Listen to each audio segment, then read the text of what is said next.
All right, today we're going to dive into something super interesting, a blueprint from Cloudflare all about securing enterprise AI. Every company out there is racing to use these powerful AI agents, right? But they're all hitting the same wall. How do you actually manage all the new risks without killing all that awesome productivity? Well, let's break it down. And this really gets to the heart of the problem, right? AI agents can seriously 10x your team's output. It's incredible. But what's the hidden cost? On one side, you have this promise of massive efficiency boosts. But on the other, you're opening up a whole new can of worms, security holes, and believe me, potentially insane costs. It's the classic high-stakes game. Huge reward, but also huge risk. Okay, so here's our game plan. First, we'll dig into that productivity dilemma. Then, we'll walk through the journey of going from total chaos to actually having some control. After that, we're going to tackle what I call the billion token problem. It's a big one. Then we'll cover how to secure every single angle, and we'll wrap it all up with a blueprint you can actually use. All right, let's dive into part one, the AI productivity dilemma. I mean, why do we even need to be talking about a whole new security architecture for this stuff anyway?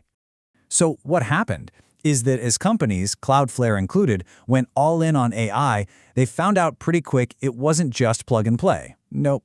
It basically opened a Pandora's box of brand new risks. You've got stuff like authorization sprawl, which is a fancy way of saying the AI gets its digital hands on way more data than it should. Then there's prompt injection, where bad actors can literally trick the AI into doing things it's not supposed to. And of course, massive supply chain risks from just using any old third-party tool out there. So, how do you get from that initial chaos, that free-for-all where everyone's doing their own thing, to something that's actually structured and, secure? This is where we start building. Okay, the key piece of tech we need to understand here is something called the Model Context Protocol, or MCP for short. The best way to think about it? It's like a universal translator, or a secure bridge. It's the thing that lets an AI agent safely connect to and use your company's data and tools. It creates this really important clean boundary between the AI and all your sensitive internal stuff. Now, this is where you hit your first big fork in the road. Where do these MCP servers even live? See, if you let employees just run them locally on their own computers, it's the Wild West. Seriously, you've got unvetted software, zero central control. It's a security nightmare. The only real solution is to use remote MCP servers. That's what gives you that centralized visibility, control over what's running, and just a way, way stronger security posture. Okay, so you've got your servers running remotely, which is great. The very next layer you have to add is identity. You got to lock these things down. By plugging in your standard SSO and MFA, single sign-on, multi-factor authentication, you enforce a super simple but absolutely critical rule. Only the right employees can get to the AI tools that can touch your private company data. Simple as that. All right, so you're starting to feel pretty good, right? Things are getting under control. And then a totally new, completely unexpected villain shows up. It turns out successfully scaling up your AI usage creates a massive, and I mean massive, cost problem.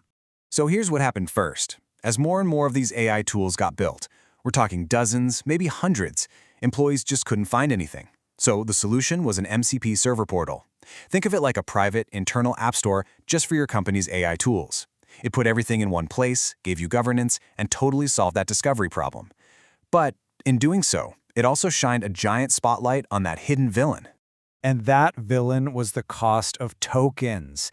See, here's the thing. For an AI to know what tools it can use, you have to feed it a list of all their definitions right at the beginning of the conversation. This stuff fills up what's called the AI's context window, which is basically its short-term memory. The more memory you use, the more you pay. And trust me, it gets expensive fast. And this number just says it all.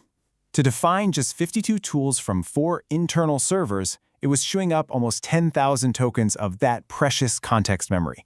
And get this, that's before a user even typed a single word. You can see how this just completely falls apart, right? It was absolutely not going to scale as they added more tools. But the solution they came up with is just so clever. It's a pattern they call code mode. And here's the idea. Instead of handing the AI this giant encyclopedia of every single tool you have up front, you just give it 2 super simple tools. 1, a tool to search for the function it needs, and 2, a tool to execute it. So the AI just finds what it needs, right when it needs it. It's discovery on demand. And just look at the difference this makes. the token cost absolutely plummets from 9,400 all the way down to just 600. That is a 94% reduction. And you know what the best part is? That cost is now basically fixed. It doesn't matter if you add 100 more tools or 1,000 more tools. This was a total game changer for making AI affordable at scale. So let me walk you through how simple this is. Step 1, the search. The AI model basically asks the portal, hey, I need to update a Jira ticket with some info from a Google Doc. What tools you got for that? Then, the portal just gives it the specific Jira and Drive tools, and nothing else. Step 2, execute. The model then writes and runs code using only those specific tools it just found. Super efficient and ridiculously cost-effective. Okay, so we've tamed the chaos, and we've solved the massive cost crisis. Awesome! But we're not done yet. There are still a couple of security angles we need to lock down to make this blueprint really complete. So what about the tools you don't control? The next big challenge is figuring out what to do when employees just bypass your shiny new portal and start using unapproved third-party AI tools. This is shadow IT for the age of AI. They're calling it shadow MCP. And it's a huge problem because it completely undoes all the hard work you just did on security and governance. So how do you even find this stuff? Well, you basically have to become a detective. You use a secure web gateway to hunt for clues in your network traffic. You can scan for known host names, like mcp.stripe.com. You can look for wildcard subdomains or specific URL paths. You can even get super granular and inspect the traffic itself for the specific commands that this MCP protocol uses. It's all about a multi-layered detection strategy. And one last piece of the puzzle. What about the servers that are facing the public, maybe for your customers? Well, the good news is, since an MCP server is really just a web API under the hood, you can protect it with a tool you're probably already familiar with, a Web Application Firewall, or a WAF. This is perfect for blocking things like prompt injection attacks, just like you would for any other website or API.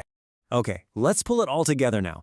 We've gone through all the pieces, so let's look at the complete, unified blueprint for securing AI in your enterprise. So when you boil it all down, the whole blueprint really comes down to these 4 key takeaways for your company. Number 1, deploy centrally. You have to get rid of that wild west of local servers. Number 2, unify access. Funnel everyone through a single portal so you have governance. 3, control your costs. Be smart and use patterns like code mode to slash those token bills. And finally, number 4, discover threats. You have to actively hunt for and block that shadow MCP usage. That's the plan. And that really brings us to the big question for you, doesn't it? This whole enterprise AI journey, it's not some far-off future thing. It is happening right now, and it's moving at an incredible speed. So it's not a question of if your company is going to adapt, it's a question of how. And the most important question of all is your architecture ready for what's coming?